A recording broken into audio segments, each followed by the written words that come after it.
Leo's gonna just keep dropping gems, bro, while I'm ordering. He's like, he's just like, boom. This is not the. Yeah. This is only the beginning of my giving, right? Yeah, because that other. Yeah, this is only the beginning. It kind of just sounds like it's about us. Like, it's only the beginning for me, like what I'm doing. But when you add giving, it's like, Yeah, it gives you a clear context. I'm like, oh, that's what you're about. This is only the beginning of my giving. Yeah, and he just said it on stage, and I literally quoted him, and I actually posted it on Instagram. I posted it on Instagram, and I actually hung out with him that same day at dinner. And then I told him the story. I'm like, man, I said I recently have been present to the fact that my statement was missing something and I didn't know what it was. And then you said it on stage. He's like, what did I say? He's like, this is only the beginning of my giving. And then he said, I said that? Like, that sounds really good. Can you text it to me? I'm like, yeah, I'll send it to you via text. He didn't even know he said that. And I caught it. And I was like, that's so beautiful. It was so profound. And wow. Yeah, to me, that's what I was looking for. And I knew it. It was like 2-3 weeks I was contemplating. Like, I always say this is only the beginning. So I'm like, yeah, but there's something missing. So that's the whole statement. Has like hanging out, well, you were in Cabo. We almost made the trip. Yeah, you did. We almost made the Sorry, trip. guys. No. But has like hanging out with like billionaires, has that changed your mind? And if it has, what has it changed? Like, feed us, bro. Yeah, it literally disrupted my mind, right? And this is something I've always known. Once the mind expands, it can't contract, right? So that's exactly what this Cabo trip was. You know, Brent Gove put it together. He invited some of the key people in the organization, the top 1% of the 1%.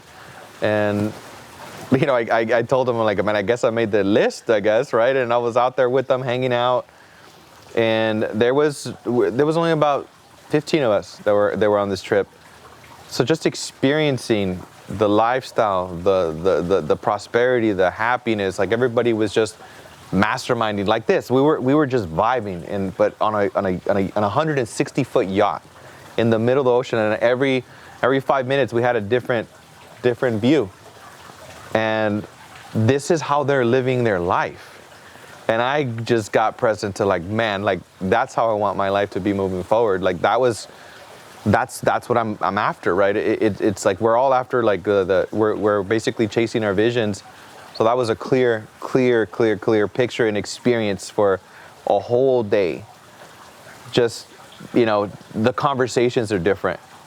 The experiences are different. Like just being there with these guys and gals, and yeah, it was a beautiful experience, man. We had every hour on the hour, we had food coming out. And so I got there, and there's food on the table. Like there's this beautiful lineup. I'm like, oh my God, this is amazing. Like this is the main course. No, that was just the beginning course. And then in the next hour, they brought in another one that I was like, wait, no, this is the main course. And then they bring out a third course, and they bring out a fourth course and a fifth course. They just kept bringing food out over and over, and it just kept getting bigger and more beautiful and more delicious. They even made some vegan stuff for us, which was really cool. They literally had a whole chef's kitchen in the back, and they were cooking there, you know, and like you could smell the food come through the whole boat and everything. And I'm like, man, like they're cooking up some delicious stuff back there. So that, you know, it just like, man, it's such a beautiful way to live. And yeah, that's where I want to be, right? And I just got like a full-on experience of that, because a lot of the times we're going to be thinking about the experience up here, right? And to actually live it and experience it and be around these guys that are thinking about way bigger things. Like I said, like my mentor, he said it. It's like, this is only the beginning of my giving. He said he's given away almost $50 million. You know, it's just, you know, it also has you think about that when you start to get to the higher The higher and higher that you get, everybody's talking about how they can do more, they can serve more. It's about prosperity, and you understand why people get to there, because it is about prosperity. They're doing it for other people, and God and the universe will give you more if you're truly like if you really think about it, you've always had what you've needed at every stage of your life, right? Like you've always had exactly what you needed. Like no matter how dark the moment was, no matter what stage of life you were in, like you always had enough to make it through. Like obviously we're all here, right? We're all here in this moment. So God always provides exactly what we need. And if your vision is bigger for others, then you're going to start to attract more and more abundance, obviously, because you have a bigger vision to impact other people. So I think that's also correlated to that. So like, do you feel like when you shifted from maybe making it be about yourself or your kind of goals that you have, obviously you still have goals, but do you feel like when you made that switch into really realizing that you could serve agents and really like in the script, right? Like create something that was totally different. Like you feel like that was when you were able to draw in more support because it wasn't about you? Yeah, I guess you also get that it's not even about that. Like it's like you get to the destination and you get that it's not about that anymore, and you're just living your life for a higher calling, right? And yes, I definitely think, and you know, since the beginning, I mean, I've always had this mindset, this heart, like I've always wanted to serve and be more and do more. And the more that I surrendered into it, the more that I truly surrender into it and got myself out of the way. That's been one of my big lessons. Just keep getting myself out of the way, because we get it in our own way. And especially as we start to develop larger and larger organizations, if your needs are in front of your, like if you're leading a group of people and then your needs are superior to the needs of others, then you're not leading people. You're kind of like, you're at the same frequency, so you need to elevate in a higher and higher frequency to be able to get there. You need to, like, and I said this in a post the other day, right? It's like our only responsibility as leaders is to create space for those that we lead. That was hard. I actually saw that today. I was like, that's hard.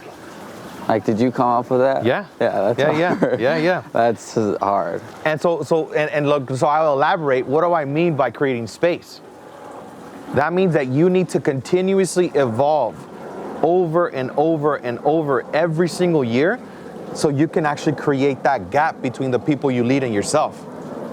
If you stay in the same spot, your pack will pass you, and then you're no longer going to lead them. They're leading themselves, which is also great. You know, people are going to do that anyways instinctively. But the more that we grow and the more we inspire, the more we expand, the hungrier and the more committed and the bigger their visions get too. Because again, you're creating more space and you're getting out of the way. So every decision now becomes not about like, how is this going to serve me?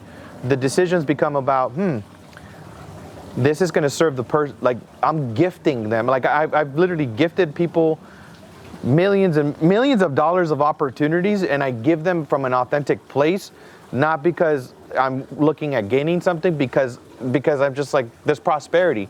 I understand that more we give, right, eventually God will take care of us. You know, that He will take care of us, and you know, will provide beyond our wildest dreams. Do you feel like when you're making like these decisions on a daily basis of like, you know, right now you're doing the 75 hard, you got to do 2 workouts a day, I know. You got to commit to all these different things, like, do you feel like you're also making these decisions for others in a way? Like by you owning this commitment, whatever it is, that you're actually giving others the permission to do these things themselves? Yes, totally. Like they're in your mind, like, this isn't just me that's going to do it because I'm letting other people. Yeah, exactly. Yeah, no, so yeah, totally. The decision, it's again, right, I got to create the space, right, create that gap. Like, I get text messages and DMs every day. I'm like, man, like, you know, people are watching, right? And that's another thing. Everybody's watching your every move, and especially right now with social and everything we got going on, everybody's watching everything. So yes, I did it for me, right? Because I wanted to continue to evolve.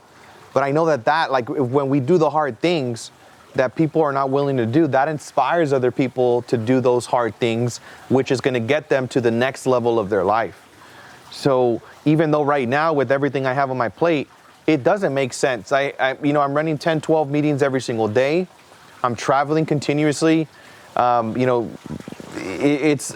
would say you're already maxed out, right? Like you got all of this, but I'm always looking, I'm like, well, is there another person that's done it? And there's another person that that continues to do it. And I remember with David Goggins, which I read his book, right? And It Can't Hurt Me, right? And he always says when you think that you're at your capacity, like you're absolute, like you feel like you're going to throw in the towel, I'm going to quit. You're only 40% of your potential. Only 40%. So I always remember that. I'm like, I'm only 40%. Like, I'm not going to let the little chit chat about my limiting beliefs tell me, that's enough. No, why is it enough? What else is possible? What else is possible? What else is possible? Right? We have a certain amount of time in this world. So I really, at least for me, it's about how can I squeeze as much juice as I can out of the time that I'm here, and how can I deeply experience what I'm experiencing every day? Because that's what it is, right? A lot of people kind of live in their head the whole time. But one of the things that I've realized is like, man, look at where we're at right now, right? We're experiencing this beautiful, fire right here. We have the water, flowing, and then we got the trees right here, right above us, and it's a little cold, but we have the fire. We have the fire to keep us looking, and it's just like, and we have the fire to keep us warm, right? We always have everything we need, man. So, yeah, that's for sure. Yeah, the 75 hard is like, it's all about getting uncomfortable, because it's in the uncomfortable then we grow. It's kind of like when we're doing the reps at the gym, right? Like we could be repping like, all right, 1, 2, you stop. You're not going to have big biceps, but it's only when you press 10, 15 reps, and then you do it again, and you do it again, you do it again, and then you feel like this, you can't even, like when you walk out of the gym, you're like, oh my God, I can't even put my arms down. Or you feel like a little mini T-Rex. Like I literally have that experience. Like I feel like a T-Rex, right? Like, oh my God. Like, you got a good workout. It was extreme pain, but that pain is eventually, builds the muscle, and it builds another layer, and then you rip it open again, and then you build another layer, another layer, another layer, and eventually the muscle continues to grow and expand. And I think that's what it is in life, right? We keep getting broken open in a way to add additional layers, add additional layers, add additional layers, add additional layers, and then that's who the person you see, right? And it's all of these layers on top of each other. Wow. So through you've probably had multiple scenarios where you felt like you were at your cap. Like that's it. There's no way I could handle more. And so was that like a psychological shift where you began to say, I'm only at 40%, like I know that I can add more to this?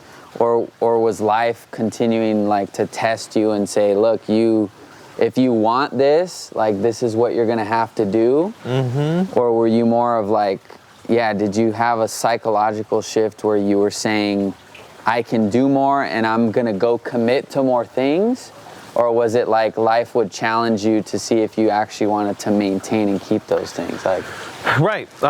Basically, my life has not been easy, at all. And again, be careful what you ask for, right? You gotta be really intentional and mindful of what you ask for, right? If you are gonna ask for prosperity, you're gonna ask for leading, inspiring, you're gonna get put through the ringer in life, right? And I've had so many experiences. I mean, I've gone through foreclosures, car repossessions, tax debt. I mean, literally being evicted 6 times in 1 year, going through the most harsh experiences, and which is also, but the lesson that I learned, right, when I got kicked out of those houses, and I couldn't even afford to keep my cell phone on, when I went and I served customers during the foreclosure crisis, I was able to connect with them and authentically say, hey, I've been exactly where you're at. Let it go. This too shall pass, right? Because I remembered that, right? When I went through all those experiences, I was kind of getting myself back together. And I said, look, I literally experienced what you guys are going through 2 years ago.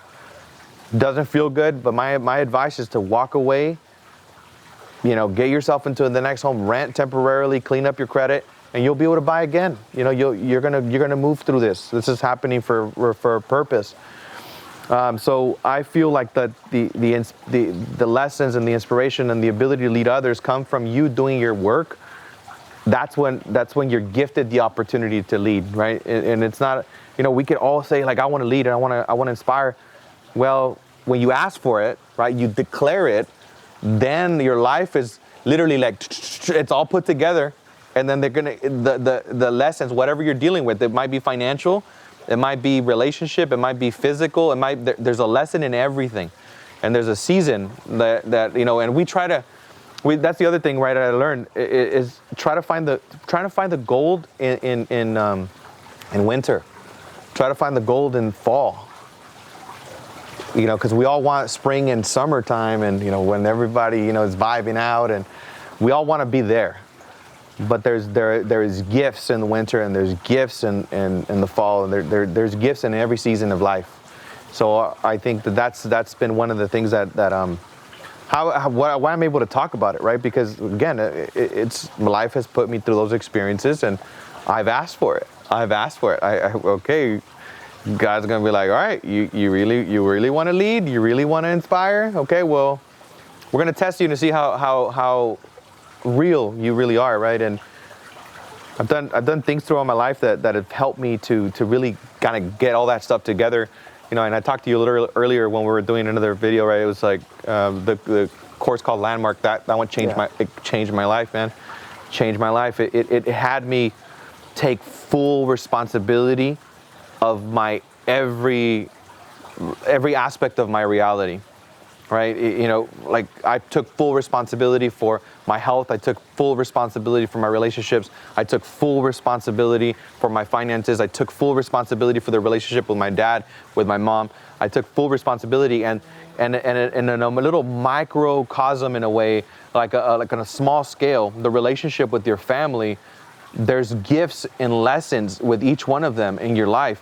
And it's kind of like you got to figure out what that gift and lesson is. And once you're able to get past that, then you go into the next little training, right, of whatever life is going to gift you at that point. But it starts from there. It really starts to be at peace. I mean, I have so much appreciation for my mom, so much appreciation for my dad. And, my mom was 18 years old and my dad was 21 years old. They were kids, literally, when I was born. And, I'm 34 years old now, and I'm still a kid. You know what I mean? And it's I could only imagine what they had to go through to get me where I am at. And not even just that, they had to leave their own country, right? They left Mexico to come here. They had to leave their country to be here. And then I was born here to give me the opportunity to be here. And, that was one of the lessons that I got from that course. It was like, man, I have no reason to be judgmental or resentful or any of that towards my mom and my dad. They did the freaking best that they could to get me where I'm at. And the least that I can do is just be grateful for them. Be grateful for them, right? Be grateful for the lessons. And that, because think about, I'm only thinking about my mom and dad. I think about our grandfather and our grandmother and then their parents and then their parents and their parents, Think about the lineage of how we got here to this moment. All those experiences.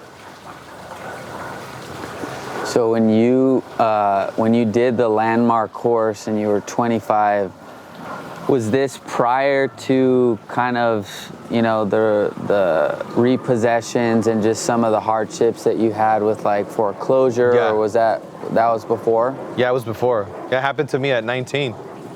Wow. What happened at the first one, right? The first one happened to me at 19. So you had already, so you kind of were playing, and I feel like this is super important for people because you had these experiences that some would perceive to be negative, and then at 25, you basically had this realization that all of that was yours, like right. That was your doing. And so from then, that although life's still gonna throw those challenges at you, that's just a part of the journey. Like, what began to shift in your life, like when you fully owned it, like? Yeah. What began to shift? Like, so at 25, when I got to that course, I only got to that course because my mom was going through severe depression, and I didn't know what to do to help my mom. And somebody gave me advice and said, hey, take your mom to Landmark. So I didn't even know what the course was about, but I only took the course to support my mom. So wow. I didn't do the course for me. So when I sat there, I was like with my arms crossed, and I was like, all right, Mom, like I got your back, like I'm here for you. So was she there with you? Yeah. So it was like you went into it thinking that you and her were gonna have a breakthrough, but really it was for her. No, yeah, no, I you didn't even think you at all. I had already, because at this point I had already. You had already figured it out, or you? I had invested. I became a platinum partner with Tony Robbins. I have traveled to London. I went to all these different places with Tony, and I read all these books, and I had these experiences, and so I was very like arrogant. I'm like, I already got it all figured out. Like this little $695 course. I mean, what is it going to teach me? So you had success. Oh from yeah, 19 bro. to 25. Oh, yeah. But you just couldn't maintain it, or you just couldn't. No, I made over $1 million. I flipped a bunch of homes. I had the cars. I had the homes. Like I had everything back again. But I got to that stage of my life, and I still was unfulfilled. I felt like something was missing, because all up until that point, everything in my life was all about me, and yeah, I made all the money. I got the trophies. I got the accolades. But I remember literally the moment when I was sitting down in my car by myself with the trophies and like looking at everything, and I asked myself, this is after my broker passed away as well. I started thinking about, like, is this what life is all about? Is this it? So that led me to like a spiral of like, oh my God, is this really what life is all about? It's just about fucking working 14, 16 hours a day and then just dying one day. And I didn't feel like I was on purpose. I didn't feel fulfilled. I didn't feel like I was fulfilling my destiny. I just felt like I was surviving, and I was thriving, obviously making money, but only making money for me. And then I was 45 pounds heavier at that point. Wasn't really taking care of my health. I was drinking all the time. Every weekend I would go out and drink. I would go in clubs. All of that lifestyle. I had all that stuff, and I wasn't taking care. Like the only thing that was working was my finances, and everything else was kind of falling apart. So when I got to that course, I felt like, because you had what some people would say you had that. Yeah. Figured out. It wasn't fully connected to what you realized, but you were, I was thriving. I was thriving. Yeah, I was thriving, bro. I was literally thriving. So going into that, I've been playing the game, and it's all been about me. And then I figured out that a lot of the things that I was doing were in order to masquerade a lot of the things that I was kind of like, insecure about. Right, I wanted to prove that I was enough. I wanted to prove to the world that I'm worthy, and to show up as a successful person, and I was missing the fulfillment part and the responsibility part, and then also I got an awareness, and because it was always in my heart, like, what, it would be so freaking cool to not only succeed financially, but to have a vision that impacts other people, that I can bring other people with me, that I can also, thrive in other areas of my life. Like I have vibrant, physical health. I have a beautiful relationship where we love each other, and I didn't have any of those things. The only thing I had, I guess, it was the money part. You were just cut off from, like, did you lose a lot of relationships because of like you're committing to like, I'm just working, I don't really care about this? Oh, dude, yeah, and I cut off, and that was my attitude for everything. It was me against the world in a way. That was my attitude, like my mantra before. Me against the world. That was literally my mantra, and it was all about me. And I would just close the door, go to work, because again, I had made a promise to myself when I lost everything that I didn't want to ever experience that financial lack again, because it felt terrible, right? And my parents and my family, we all experience it. So I made it as a promise. I'm like, okay, I'm not going to ever be in that position again. So that's what led to that. So you're saying that from the standpoint like that you grew up with what you would call lack, and as you got older, you then realized, look, I'm not going to make that. I will not let my life be like that. And so from 19 to 25, you were set on the success path. Is that what you're saying? Yep. Yeah. I was set all in on the success path. So what, like, because I always find this fascinating, like, what do you think created this aspect of you that was succeeding financially and making money and taking the action, but didn't understand the fulfillment part? Like, do you feel like a lot of the teachers or the people that have left behind these clues of success and how to do it, do you feel like they leave it out? Like, because you were, I mean, people would say that that's success. I mean, you're describing your experience. No one can take that from you. But right. People would say that, dude, you were making money. Like, if I was making that money, I know I would figure out a way. Like, I would be happy. Like, what do you feel like creates that part of you that was, like, you just knew you were meant for more? Like, it was just empty? Yeah, I guess it was, an empty feeling, but it was more about, I started thinking about, because of the books that I've read and all those things, I'm like, I didn't want to just live my life and say Leo made a lot of money and he died. Leo had a couple of homes and he flipped real estate and he made money and that's it. What else?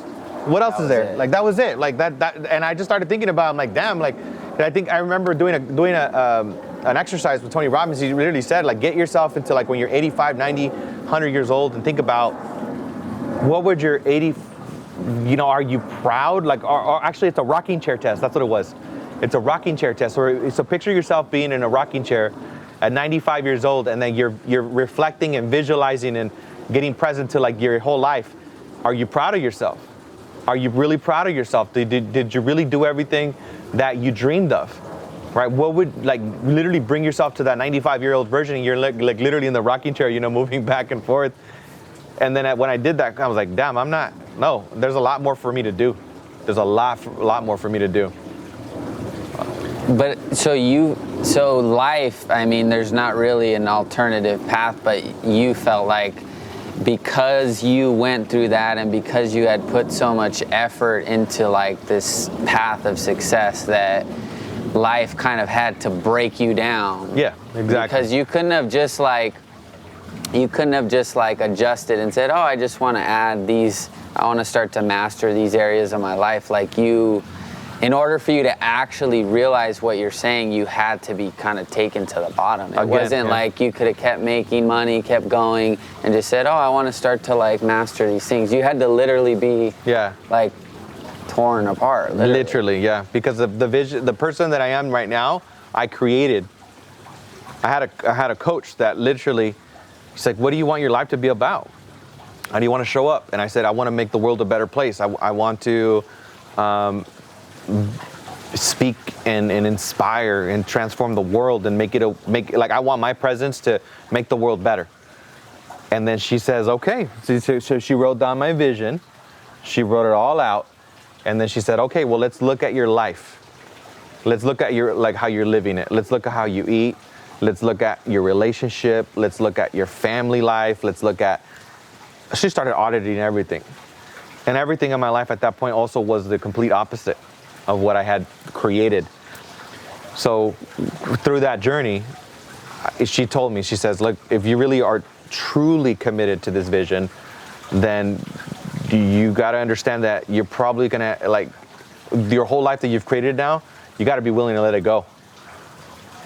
Dang. Because it's going to look like you got to put it, like, you're going to, it's that some people, to live their purpose, are not going to have to, like, go through kind of like a complete revamp or complete destruction of it. Yeah. But at times that's what it's going to take. Are you willing to endure the pain and the struggle to really live that part of yourself that you say you want to live in? And I'm going to say, yeah, I want it. I'm committed to it. And again, be careful what you ask for. I didn't know what I was asking for at that point. I asked for it. And again, major transformation, major challenges, major things that happen, right? To become this person, right? Because it's one person to be all about you, but then you start to now move into a leadership capacity. Like, now I'm going to build a team, and now I'm going to bring other people with me. And then they start to reflect back, like, oh shit, I haven't grown as much as I thought I did. Like, I need to keep like you said, the gap, right? We need to continue to grow. So that's a whole that was another challenge and another journey that I obviously it's been what 7-8 years since I started that version of myself, because I know that it's been almost 8 years, because I went vegan almost 8 years ago. My birthday, April 21st, is going to be 8 years, and I've been vegan for 8 years. So when I went vegan, I also stopped drinking alcohol. I stopped. I cut off all the media. I also ended a relationship at the time that I wasn't taking full responsibility for. That I was at fault for a lot of those things. I had to grow as a man, and just everything. Everything changed, man. Everything changed from that moment forward.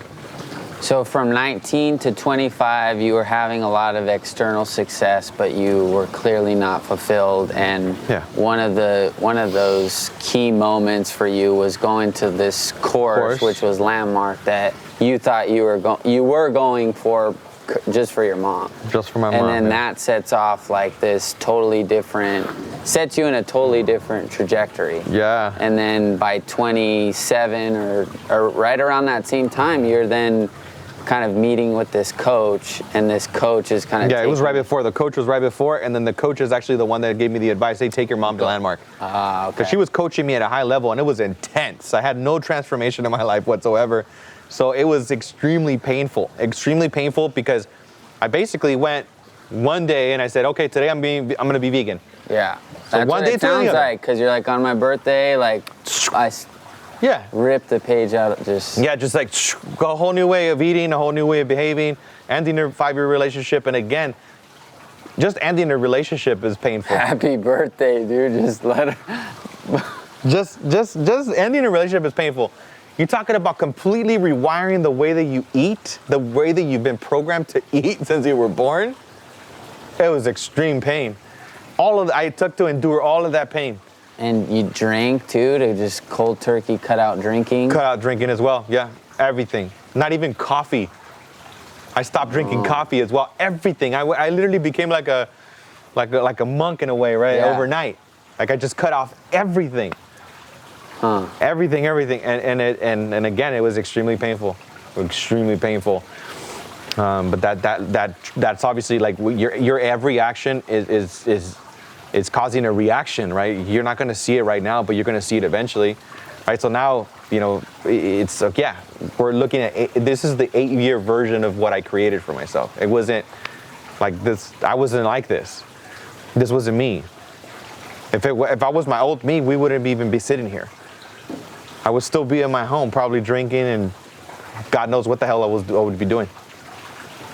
So when people, because we were talking about this in there, but so the momentum that you have now, and just I think what people are beginning to see, and if they're not, saying that they're seeing it, they're probably watching it in some way, but that really has been, really it's your whole life, right? All the effort that has been directed in this energy just towards you becoming who you are. But really it's been like an 8-year like kind of rebirth since you just made these commitments to be vegan and cut out coffee, and I drink coffee now. I drink coffee now, but just at that point in time, like I just like gave because that is well, now that I've learned, even I've read more books, and I guess that's the pathway of an aesthetic, right? Like an aesthetic is like you renounce everything in life in a way, and then Buddha came along, and then he kind of he gave us the middle way, right? It wasn't like you completely relinquish reality, but it's just like it's a middle way, right? So you're still incarnated as a human being, but you're able to. It's just right in the middle. That's what Buddha was all about. Buddha he was about the middle way. It wasn't a complete renunciation. He was like, this is the middle way. Huh. Yeah. So, okay, so there's some sort of teaching or some sort of concept called the aesthetic, where it's like an extreme. I think aesthetic or aesthetic, I'm sorry. But that's like an extreme way, which is how you kind of started the process. Extreme. Like, cut it out, all of it's done, just... And it was necessary, though. Yeah. It was necessary because people are going to say, like, oh, no, well, that's not necessary, that's extreme, right? And it was extreme. But I was the most important thing is that I was rewiring who I was, right? And again, you're rebirthing literally another being in a way, or better said, you're actually allowing the version of yourself to birth through all of the crap that you thought you were, and you're just allowing that person to shine through, right? So I believe that I've been this person at my true core, but it's just like all of the layers of my conditioning and my upbringing, and all of those layers were stacked onto that. Because I think that we all get to that point, right? We're all gonna, if you really ask anybody, and you can kind of play with this, right? Like, if you had all the money in the world, you had all of the experiences, you got to travel to every single country, every single continent, you got, again, you had every car, every boat, what would you do with your time? You would probably say, like, man, I want to go help other people too. Because you kind of got, that's what's next, right? What's next? Yeah, We all get to that. So a lot of like great people that I learned from were like Wayne Dyer. Wayne Dyer was like my first, like, after Landmark and all that, like Wayne Dyer gave me so many gifts of like living a more spiritual and attuned life, and listening to the whispers of life versus, listening to the analytical and the limiting and the survival, right? Like, it's just like, oh wait, there's a smaller whisper that we kind of don't pay attention to at times, like your gut or your heart, or it's a small whisper. And the more that I started listening to it, the more that I started getting guidance from it, and then the more that I trusted it, and the more that my life started to bloom in this beautiful way. And again, it's about getting out of the way, right? It's about getting out of the way. So Wayne Dyer was one of your... Yeah, dude. Wayne so Dyer. Who were the earlier, like, who was the, like, first influence, though? Like, Tony Robbins. Yeah, that's how it was for me. Tony Robbins, 16, bro. Unlimited Power. I read his book, and that was for you, too. Yeah. So what, like, you just... Damn, yeah. I wrote down for the first time, because I read the book Unlimited Power, I wrote my goals down for the first time, and then he said, he shared a story in the beginning of that book, and he started describing like this extremely successful young man that was only like 18 or 19 years old. They called him Wonder Boy, and he shared like, oh my God, this guy's like impacting lives and everything. I'm like, who is this person? And he said, you're probably wondering who's the story is about, and it's like, it's about me. He was speaking in like... Yeah, that shit was, yeah. And so that was the first time at 16 for me that I got that I, as a young person, could also dream that big and have that much success at a young age. That gave me like permission, like, oh shit. And then I wrote, and then one of the things that he said in the book is like, write it all down. Like, what are you gonna do? Right? How much money are you gonna make? Right? And I started writing all these things down, and I didn't even have a notebook. I had a shoebox, and I took the shoebox. I wrote down all my goals. I put in $100,000 I wanted to make, and I wanted to drive a BMW, and I wanted to do this. I wrote it all out in a shoebox, and I put it away. And I was like, I wonder if that shit's gonna work. Who knows? And then everything that I wrote in that shoebox, obviously became a reality. But that was the first thing that like led me on the journey of becoming somebody that I wasn't. In a way. It's so, like, I find those moments so beautiful, like, because, yeah, everyone has that, like, click, and it's either Tony Robbins or whoever it is for them, but, like, when you actually read that and it's like the first time that it unlocked, like, there's just something that is, like, the beginning of your, like... Yeah. Almost like awareness, or I don't know. Yeah. And he said, like, man, like, all the things that you're thinking about are creating your reality. And I was like, what? Like, what do you mean? Like, my thoughts are becoming, they're material, they're going to become things. I'm like, what? And then I heard the Strangest Secret with Earl Nightingale, and then I saw him, and I heard his story through Oprah. I think I was scrolling through a TV, and then I heard about Earl Nightingale, and actually the person You turned on the abundance shit. Yeah, bro. Exactly. Coming soon. Yeah, exactly. Coming soon. Stay tuned for the Abundance channel. So dude, wow. Yeah. But so you had these epiphanies, you had these realizations, and like you're listening to Tony Robbins, but just from that moment, 16 to like 25, it just started to spiral where it just became so selfish almost, like to where you just everything you used it for your own. Yeah, for my own. But you still use these different fundamental frameworks right now, but now it's at like a higher frequency, right? Yeah. And now I'm utilizing the same habits, the same core values, and I'm just using it to now lead, inspire, impact, to do more, right? To do more for other people, and I think that's a life worth living, right? Like I don't know, and this is the thing, right? Right now I'm all in on eXp right now. This is all I'm doing, right? My vision is to impact 100,000 lives. 100,000 lives in real estate, right? Like that's my vision in the next 10 years, right? Cool. So I'll be 44 at that point. I don't know what's next. And I'm like excited because I don't even know what I'm going to do then, but I know it's going to be something fucking big and exciting, right? And who knows, it might be evolving this even more, or it might be something else. Who knows? But I'm open, and I'm not like, man, I got to figure it out. Like I'm just taking it one day at a time. That's another thing. Is just take it one day at a time. Take it one day at a time. One foot in front of the other. One foot in front of the other. One foot in front of the other. Every single day. I recently read a book with Don Miguel Ruiz.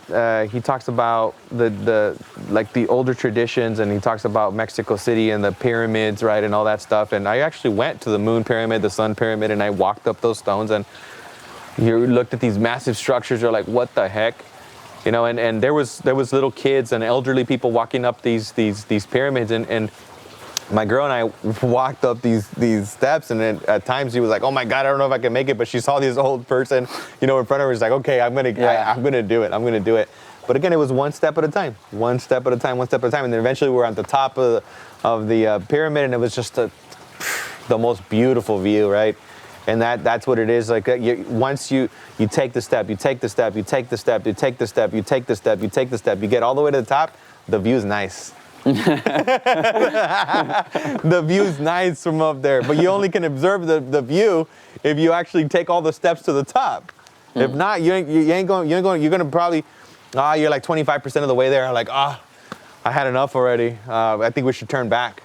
50% of the way, I'm gonna turn back. No, 75% of the way, the view's cool, but it ain't like what it is at the top. When you're at the top, you're like, whoa, and then you also feel deserving of it because you earned it. You took all those steps to get there. And so do you feel like that's one of these like core habits that you've developed in yourself, where you just know that you may start to think too far out in the future, too far in the past, and then you start to just ground it into like right now. I gotta just stay right now. Like exactly. Like right now, right? Like I could be focusing on so many different things, but right now, my purpose is to be in this conversation and to deliver whatever is gonna flow out of me in this moment, right? Nothing else matters right now. This is the only thing that exists. So I'm fully here. I think that's how I do it, right? It's just like you got to be fully in what you're doing, right? If you're going to be doing a call with the customer, are you fully there with the customer? Are you fully there with the person on the other side? Do you fully listen to them? Are you fully like really experiencing them, and are really coming from a place of contribution, and are you getting your own selfish desire out of the way and really listening? Because that's what it is. We listen to people with like sometimes like from our filter, right? So it really just like becoming an open and creating space again. Now leading back to that whole kind of full circle on that, right? Creating space. And we literally like started the day like right here. Yeah. Like, dude, literally right here. Yeah, like yeah, that's right. I realized it as you said, like fully present to right now. Like you said wait that. Wait a minute, that's true. You said, but you also, when we set the intention, we looked at each other the same way, and you're like fully present. And yes. Like it was like you like looped, like you literally. It went full circle, yeah, literally. Yeah. Like. Wow. Yeah. Yep. For those that are listening, obviously, like they don't understand, but we have, we'll be here. How many hours have we been here? We've been here since like 11. It's been a 12-hour shoot. Yeah, 12-hour day, right? But we started off, first thing we did is an intention, right? We set an intention. I sat here, you sat there. Literally, wow. And that, I feel like that is the subconscious. Like, we set that intention and we held on to it, but we weren't like, we said it. And then literally when you said fully present right now, I could be doing other things, like you said that when we were here. Yeah, that's right. You're like, one of the intentions was to be fully present. And like, wow. It's just like, we've done so much like work today, but like we're just here. Like, yeah. Wow. I feel like that was wow. Full loop. Wow, dude. We just like vortex that. Literally, bro.